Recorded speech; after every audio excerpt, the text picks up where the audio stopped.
The Swedish Navy did not have a lot of success in World War II, which is fair enough given that Sweden was not a participating power, but neutral. However, that is not to say that it didn't inflict losses on one of the two countries that were its potential foes, Nazi Germany and the Soviet Union. It did inflict losses. One of the ships that was sunk by Swedish weapons was this one, the Tannenberg, and this is the story of that ship.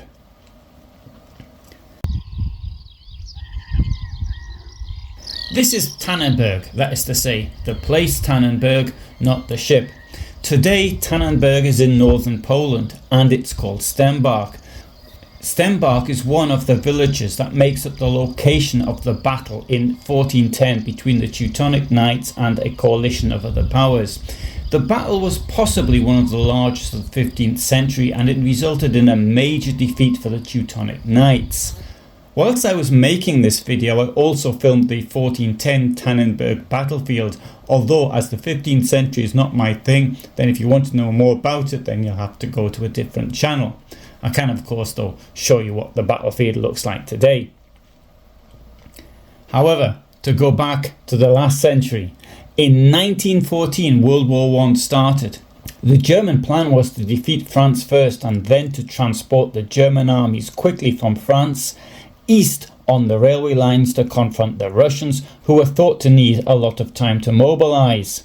As it happened, the Russians were much quicker off the starting block than expected, and it was them that invaded Germany.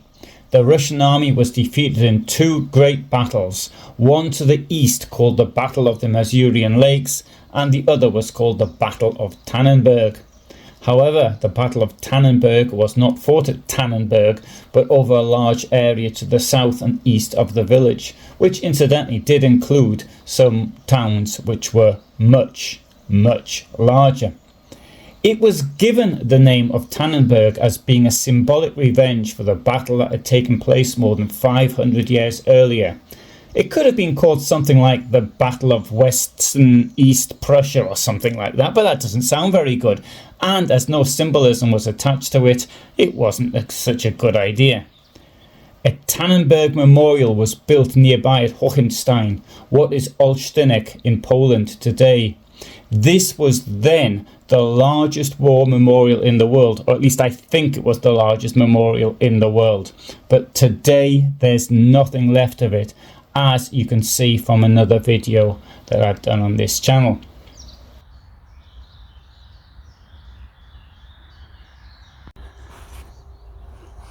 To find the Tannenberg Memorial, it's not particularly difficult. It's on Google Maps. Parking, well, that may be a bit of a problem. There's a bit of a parking in the forest before you get here. Leave it there. Or alternatively, somewhere alongside the main road. Alongside the main road, there's a number of places you can actually leave a vehicle. We've got two signs. First one's here, which tells you a little bit about it. I'll read the sign to you. In the years 1925 to 27, in the vicinity of Olsztynek, the Germans built a monument memorializing the victorious battle over the Russian army under command of General Samsonov in August 1914. The battle has been called the Tannenberg Battle. Bodies of 20 unknown German soldiers killed in that battle were buried at the monument. The monument had a shape of an octagon and consisted of 8 towers connected with a brick wall. The monument was a symbol of heroism of German soldiers in the First World War. In 1934, the body of the Tannenberg battle leader, Paul von Hindenburg, was buried here. He later became the President of Germany. In Nazi times, Tannenberg Denkmal gained the highest rank of a nationwide monument and became a place of pilgrimages. After the war, it was completely dismantled.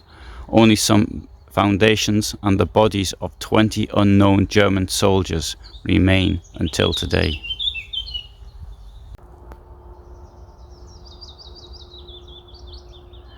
This is the location of the 5th tower. As you can see, it's completely overgrown now.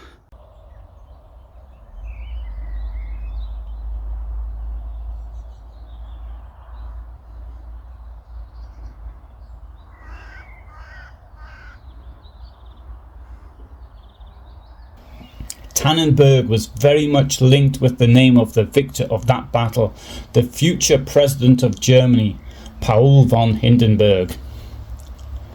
Von Hindenburg died in 1934, but the National Socialist regime sought to link his name to the symbolism of past glories.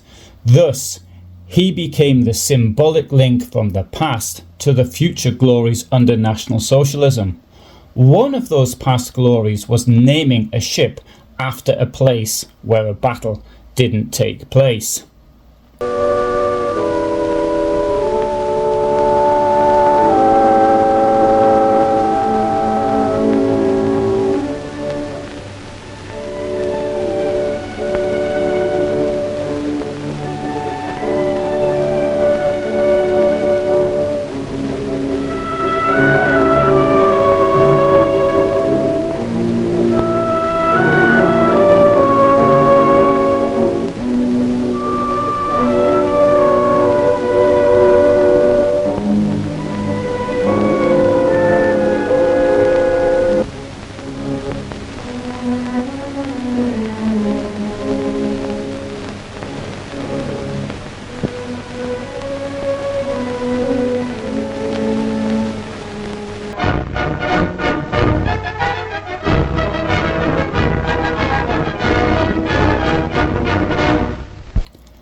This is a newsreel showing the launch of the Tannenberg on the 16th of March 1935 in Stettin, now Szczecin in Poland. The ship was built by the Stettiner Oderwerke for the Reich Ministry of Transport and in particular for the Seedienst Ostpreußen, which linked East Prussia to the rest of Germany via the Baltic Sea. I've done a separate video on the Seedienst Ostpreußen which will tell you more about it should you be interested. The Tannenberg was named by the then 12-year-old Gertrude von Hindenburg, granddaughter of Field Marshal and Reich President Paul von Hindenburg, who had died the year before. The Seedienst Ostpreußen did of course have a number of ships in its fleet, but the Tannenberg was the third major new ship to be put into service. With a top speed of 20 knots, that's around 37 kilometers an hour, it was the fastest ship on the line. The home port was Stettin and Hapag acted as the correspondent shipping company. The Tannenberg sailed from Schleswig-Holstein, Mecklenburg and Pomerania to East Prussia from 1935 to 1939. The main route ran from Travemünde via Warnemünde, Binz and Schweinemünde, today Świnoujście in Poland, to Sopot, Pilau and Memel, today Klaipėda in Lithuania. It also sometimes stopped at Kiel. The ship was also a car ferry, one of the first of its kind, and it could transport as many as 100 cars as well as 2,000 passengers. The car deck was probably usually pretty empty, but camp beds could be set up there for young people on trips around the Baltic and in particular to the Kiel naval base as part of the National Socialist indoctrination towards military matters.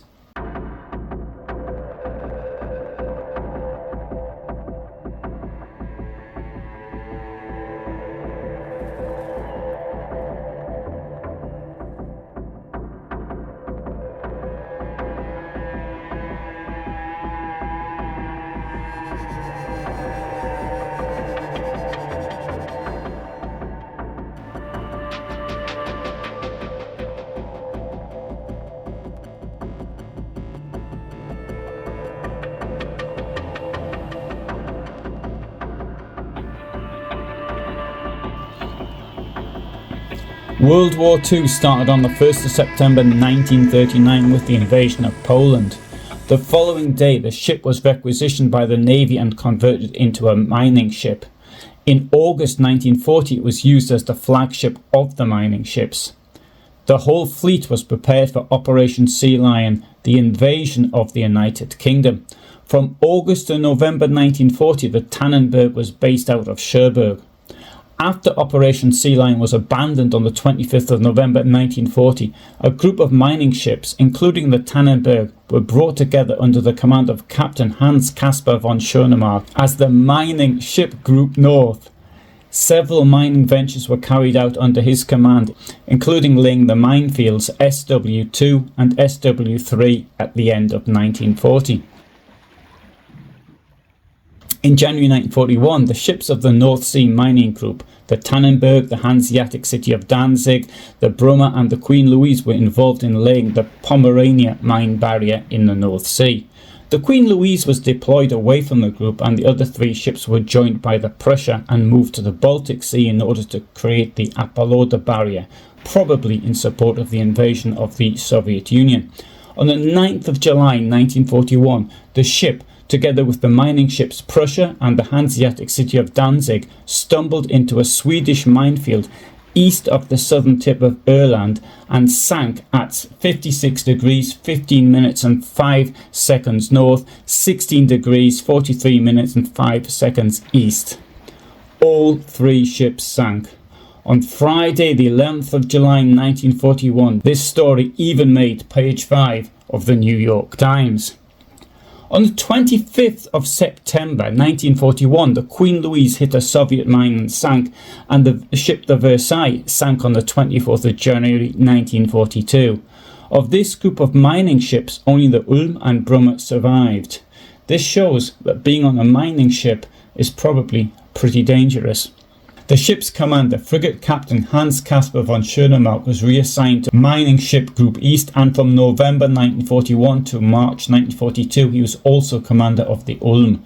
On the 20th of November 1941 he received the newly established German Cross and Gold in the Navy's first round of awards. On the 1st of February 1942 he was promoted to sea captain and stayed in command of the Mining Ship Group East from the spring of 1942 to February 1944. In 1952, the wreck of the Tannenberg was found lying on its keel. It was found by a Swedish salvage company, Intermarine. The stern and the bow, which were 30 meters deep, were torn off the hull. The wreck was later raised and subsequently scrapped. I looked at the Swedish Marine Administration's website and note that this area still has potential hazards, but curiously not from Swedish mines, but German mines. There are still mine hazards in Swedish waters from World War II era Swedish mines, but not in this area. Thanks very much for listening. I hope you found this interesting. I spent a great deal of time in Pomerania in Poland. It's my favourite place in the world. I go there every summer, and I try to go there other times as well, and that is why you'll find lots of material about this area on this site.